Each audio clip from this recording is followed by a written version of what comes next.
మిమ్మల్ని కొడుకుకి కట్నం అడగాలని మలిచారు. నాకు చెప్పు. సమాజం మట్టిలో పడిపోయింది. రాయికి మట్టి అంటుకుపోయింది. ఆ మట్టితోనే ఇక్కడ కూర్చుంటారు. మమ్మల్ని అడిగేటప్పుడు మనకి ఏమొద్దండి పాస్టర్ గారు, 10 లక్షలు ఇస్తామని వచ్చారు, అది చాలు మనకేమో. పోనీ వాళ్ళు మంచి వాళ్ళు అంటే ఇంకో 1 లక్ష తగ్గించినా పర్లేదండి, మనలో మనకేముండండి భక్తులకి. ఎవరు చెప్పారు మీకు? మళ్ళా అది సరిపోయిందా? ఆడపడుచు కట్నం అంట. ఇది ఎక్కడి నుంచి వచ్చింది నాకు తెలియదు. మళ్ళా ఇది కూడా మట్టిలో అంటుకున్నదే. వీడికి అక్క చెల్లెలు లేరు వీళ్ళకి. మరి ఆడపడుచు కట్నం అంటే మా పెదనాన్నగారు, చిన్నాన్నగారు తమ్ముడు కూతురు ఒకటి ఉంది ఆడపడుచు.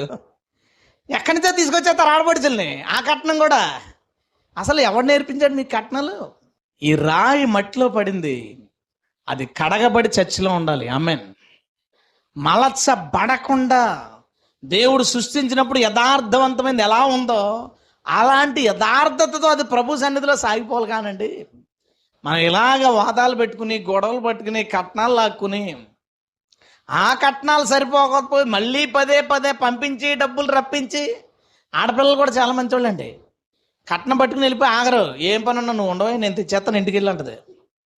తిడుతున్నారో కొడుతున్నారో కథ చెప్పేసి తీసుకుపోతుంది. కట్నాలు దేవుడు చెప్పినది కాదు, బైబిల్లో ఉన్నది కాదు. నువ్వు కూతుర్ని కన్నావో ఎలా పెంచావో వాళ్ళ కొడుకుని కానీ అలాగే పెంచారు. వీళ్ళకే పెట్టుబడి పెట్టారు, వాళ్ళకే పెట్టుబడి పెట్టారు. కూతుర్లు తేరగా పెరిగిపోరండి.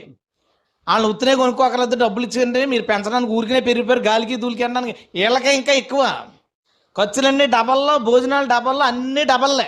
మా చేతులకి ఏం ఖర్చు ఉండదు, వాళ్ళ చేతులకు బోళ్ళు ఖర్చు. మా చెవులకి ఏ ఖర్చు ఉండదు, వాళ్ళ చెవులకు బోళ్ళు ఖర్చు. వాళ్ళు ఎదుగుతున్న అన్ని ఖర్చులే వాళ్ళకి.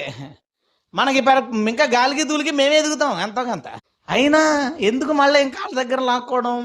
ఇద్దరు సమానంగా పెరిగారు. నో కట్నాలు. నువ్వు తీసుకుంటే నీ ఇష్టం. ఇంకా నువ్వు ఆలోచించుకో, 5 లక్షలు లాగుదామా లేదా పరలోకంగా వెళ్ళిపోదామా అని ఆలోచించుకో.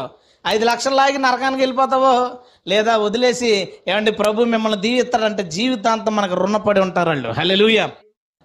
వాళ్ళ దగ్గరది లాక్కోవడం మానేయడం దాని ఏం త్యాగమేం కాదు. అది నీ దగ్గరది వదిలేస్తే దాన్ని త్యాగం అంటారు. వాళ్ళ దగ్గరది లాక్కోవడం వదిలేయడాన్ని త్యాగం అనరమ్మా. నువ్వు కనుక అలా ఫీల్ అవుతావేమో. నా కొడుకు అంటే దేవుడి కోసం నిలబడి కట్నం తీసుకోలేదు, పెద్ద త్యాగం చేసినట్టు ఫీల్ అవ్వకో. నువ్వు పాపం చేయకుండా ఉండడం నీకు అవసరం. నీవు పాపం చెయ్యకుండా ఉండడం నీకు అవసరం. వాళ్ళ ఆ పిల్లకి ఏదన్నా దాచి ఆస్తే నీ కొడుకు ఎలా దాచారో ఆ పిల్లలకి అలా దాచితే అది వాళ్ళదే. హ్యాపీ.